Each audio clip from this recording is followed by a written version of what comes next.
ما يخافوش من اسم منتخب اسبانيا. لو ما خافوش من اسم منتخب اسبانيا ولعبوا فعلا زي ما لعبوا قصاد بلجيكا هيقدروا يكسبوا بكل سهوله. اهلا بيكم في حلقه جديده. النهارده هنتكلم عن مباراه المغرب واسبانيا وازاي المغرب تقدر تكسب اسبانيا ان شاء الله باذن الله بسهوله جدا. النهارده هنتكلم عن نقاط ضعف نقاط قوه منتخب اسبانيا وازاي المغرب يتفاداها، ونقاط ضعف منتخب اسبانيا وازاي المغرب يستغلها. وقبل طبعا نبدا الفيديو ما تنساش تشترك في القناه وتفعل زر الجرس ويعني دوس لايك كده عشان ان شاء الله باذن الله الفيديو يوصل للناس اكتر. ولا بينا نخش في التفاصيل.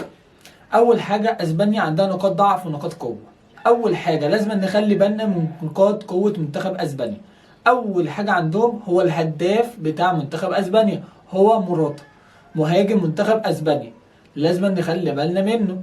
هو مهاجم طويل بيعرف يعمل كرة عرضية، بيعرف جوه منطقة الجزاء بيعرف يفنش كويس جدا، فلازم نخلي بالنا منه. دي أول نقطة. تاني نقطة الكرات العرضية. يعني منتخب اسبانيا بيلعب على طول موراتا، فبالتالي بيرفع له القوة العرضية على دماغه وهو أطول أغلب المدافعين، فدايما بيعرف يحطها في الجون بدماغه. هو بيعرف يدي بالهيدر كويس، فلازم نخلي بقى النقطة دي. ازاي نقفل النقطة دي؟ المغرب الأول لازما أول حاجة يعملها لازما يقفل على موراتا، لازما يحط جنبه واحد طويل يعرف يجاريه في الطول. دي أول نقطة. تاني نقطة لازما الأول نحاول بقدر الامكان نمنع الكره ان هي تترفع اصلا من عجل، سواء اليمين او الشمال لمراتا. هجمات منتخب اسبانيا اغلبهم بيبقى من كرات عرضيه او مراتا بيعرف يخلصها، فلازم نخلي بالنا من مراتا. لازم يكون حد دايما في جنبه، ده حد دايما جنبه ما بيسيبوش عشان ما يعملش معانا الغلط. دي اول حاجه. طب نقاط لو منتخب المغرب عرف يقفل على موراتا وعرف يقفل الكرات العرضيه بنسبه 90% مش عارف يخش في اجوان، لان منتخب اسبانيا بيلعب على النقطتين دول. مش طبعا منتخب اسبانيا لازما المغرب يقف بطريقه منظمه جدا، وهقول لكم دلوقتي ازاي المغرب يقدر يقف بطريقه كويسه ان هو يمنع ان هم يدخل في اجوان. هنخش في ماتش اليابان وازاي هم قدروا يوقفوا موراتا وقدروا يوقفوا منتخب اسبانيا. تمام. الشكل الدفاعي المنتخب اليابان. تمام. الصوره ده هتتسلق معاك على الشاشه.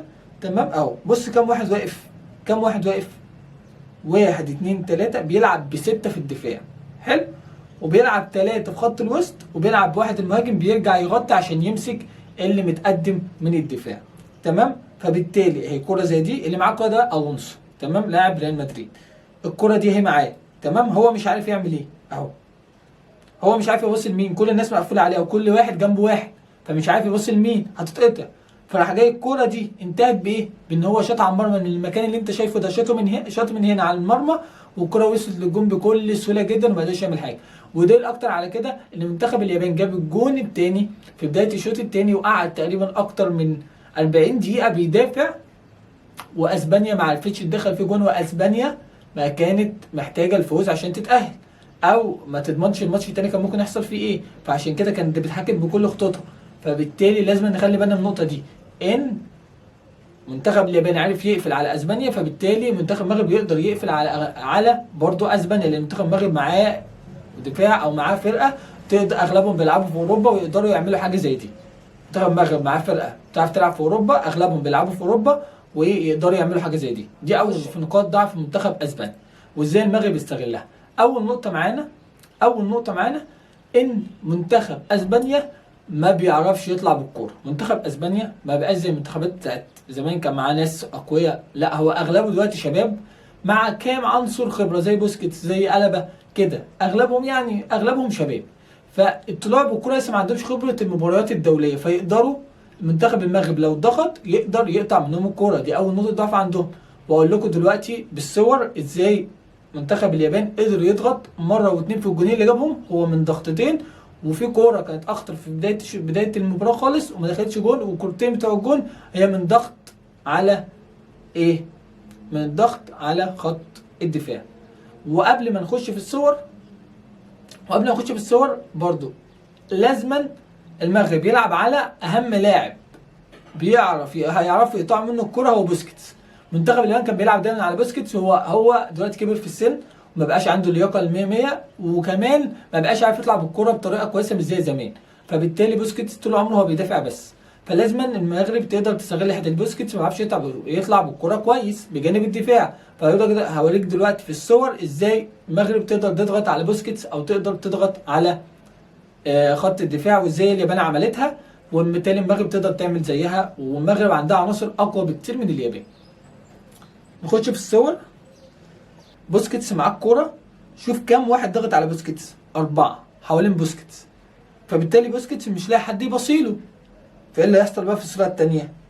اهي الكرة طولت منه عشان هو اتبرجل مش عارف يعمل ايه، فكر كذا تفكير مش عارف يعمل ايه، فراح جاي الكرة اتقطعت منه. الاربعه داخلين عليه، الكرة اتقطعت منه اهي، اتقطعت منه. 3 لعيبه اهو بقى معاهم الكرة. بص كام واحد بقى في منطقه الجزاء، 4 من اسبانيا و4 من اليابان، وفي الخامس ورا اهو، يعني 5-5 يعتبر 5-5، ودي حاجه كويسه جدا. فتقدر تعرف تعمل عليهم هجمات. عمل ايه بقى؟ اهي الكرة معاه، لعبها للفاضي اهو، استنى لغايه ما كله اتجمع ولعبها على اللي فاضي اهو، وده هيرجعنا لعبها على اللي فاضي، والفاضي حطها بره الملعب. ده كان في بدايه المباراه، في اول 7 دقائق في المباراه. ده يودينا بقى للنقطه الثانيه اللي انا عايز اقول لك عليها، وهو التمركز الخاطئ للدفاع. دي النقطه الثالثه في نقاط ضعفهم، هم ما بيعرفوش يمركزوا كويس جوه منطقه الجزاء. دايما عندهم ناحيه اليمين او ناحيه الشمال، دايما عندهم فاضي جوه منطقه الجزاء. ركز معايا في الصوره دي اهو، فاضي. بص كام واحد من اسبانيا فاضي اهو، 1 2 3 4 5 6 7 8 حوالين المنطقه، والواد ده واقف لوحده جوه منطقه الجزاء. تمام؟ دي واحده. ووريك واحده تانية اهي، دي الهجمه الجون، ده الجون التاني بتاع منتخب اليابان. بص الواد جاي منين؟ ده الواد ده اللي عمل الاسيست، اللي عمل عليه دايره، الواد ده اللي عمل الاسيست. بص الواحده، بص كام واحد حواليه، الواحده. ما بيعرفوش يركزوا كويس جوه منطقه الجزاء. التحركات بتاعت منتخب المغرب، ومنتخب المغرب معاه فرقه تقدر تعمل كام زي حكيم زياش وزي غيرهم، يقدروا يقدروا يتحركوا كويس، فبالتالي يقدر يعمل خلخله في الدفاع، ويقدر يبقى ايه؟ منتخب اسبانيا ضعيف دفاعيا، يقدر المنتخب المغرب يقدر يعملها، بس لازم يكون عندهم الجرأه ان يقدروا يعملوا حاجه زي دي في منتخب الضعف بتاع منتخب اسبانيا. ان شاء الله المغرب يقدر يستغلها، ان شاء الله المغرب يقدر يعمل ماتش كويس جدا بكره ان شاء الله باذن الله، ويقدر يكسب اسبانيا ويفرح المغرب ويفرح المغاربه كلهم ويفرح الوطن العربي كله ان شاء الله.